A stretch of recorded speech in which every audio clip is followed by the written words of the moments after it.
একটা ডিম আর ১.৫ কাপ ময়দা দিয়ে আমার সোজা সাপটা একটা নাস্তা। এই নাস্তাটা মানে বানাতেও যেমন সহজ, খেতেও কিন্তু দারুণ মজার হয়। সন্ধ্যার নাস্তায় কি করব না করব, তারপর হচ্ছে এই রেসিপিটা করেছিলাম। কারণ হচ্ছে এই রেসিপিটা করতে আমার অনেক ভালো লাগে। আসসালামু আলাইকুম সবাইকে। তো এখানে আমি ১.৫ কাপ ময়দা দিয়েছি। আর ময়দা যদি না থাকে তাহলে আটা দিয়ে কিন্তু করতে পারেন। আর এখানে দিয়ে দিলাম চিনি, একটু মিষ্টি মিষ্টি খেতে কিন্তু ভালো লাগে। তারপর হচ্ছে স্বাদ মতো লবণ দিলাম। আর এই যে 1/2 চা চামচ দিয়ে দিলাম ইস্ট। তারপর হচ্ছে 2 চা চামচের মতো হবে গুঁড়া দুধ দিয়ে দিলাম। আর প্রথমে কিন্তু শুকনো উপকরণগুলো আগে ভালো করে মিশিয়ে নিতে হবে। আর এই যে এখন দিয়ে দিলাম কিছুটা সয়াবিন তেল। তারপর হচ্ছে কুসুম গরম পানি দিয়ে ডোটা তৈরি করতে হবে। আর এখানে আপনারা চাইলে পানির পরিবর্তে কিন্তু জাল করা দুধটা দিয়েও মানে ডোটা তৈরি করতে পারেন। আর এই যে ডোটা কিন্তু মাখানো হয়ে গিয়েছে। আর এটা আমি রেস্টে রেখে দেব কিছুক্ষণের জন্য। আর আপনারা মানে সময় থাকলে অনেকক্ষণ রেখে দিতে পারেন, তাহলে সেটা আর বেশি ভালো হয়।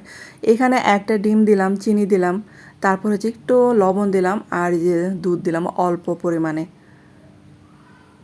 তো এই উপকরণগুলো দিলে মানে এই ব্রেডটা খেতে অনেক ভালো লাগবে। আর যেদিন আমার মানে খুব আলসেমি লাগে বা কোনো ব্যস্ত থাকি, তখন কী করি, এরকম সোজা সাপটা একটা নাস্তা করে দিই। বাচ্চারা তো খেয়ে অনেক মানে প্রশংসা করে। আর এই যে তাদের শান্তি আমারও মানে শান্তি, মাদের শান্তি আর কি। আর এই যে একটা ফ্রাই প্যানে কিছুটা তেল দিয়ে নিলাম। যেহেতু এটা ব্রেড ভাজা করছি, তার জন্য অবশ্যই তেলে দিতে হবে। আর এই যে দেখেন মোটা একটা রুটি বানিয়ে নিয়েছিলাম। আর চুলার জালটা অফ করে তারপর হচ্ছে এটা সুন্দর করে স্প্রেড করে দিতে হবে। আর চুলার জালটা যখন অন করবেন তখন চুলার জালটা একদম মিডিয়াম আঁচে রেখে দিতে হবে। আর এই যে ঢাকনা দিয়ে ঢেকে তারপর হচ্ছে কিছুক্ষণ পরে এরকম করে উল্টিয়ে দিতে হবে।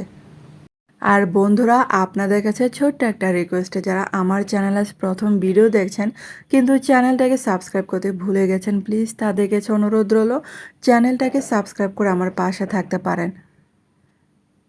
আর এই যে ডিমটাকে উপরে দিয়ে আস্তে আস্তে ঢেলে দিতে হবে। তারপর হচ্ছে একটা কাঁটা চামচের সাহায্যে একটু ছিদ্র করে দিচ্ছি, কারণ হচ্ছে দুধটা যেন এটার ভিতরে মানে পোড়াটায় ঢুকে যায়। পোড়াটা মানে ঢুকবে না, তারপরেও যতটুকু ঢুকে আর কি।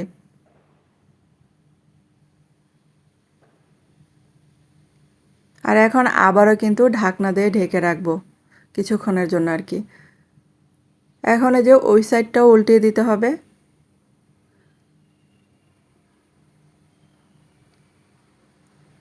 আর এরকম একটা ব্রেড ভাজা গরম গরম দিলে চায়ের সাথে খেতে দারুণ লাগে। আর বাচ্চারাও কিন্তু অনেক পছন্দ করবে এরকম ব্রেড ভাজা।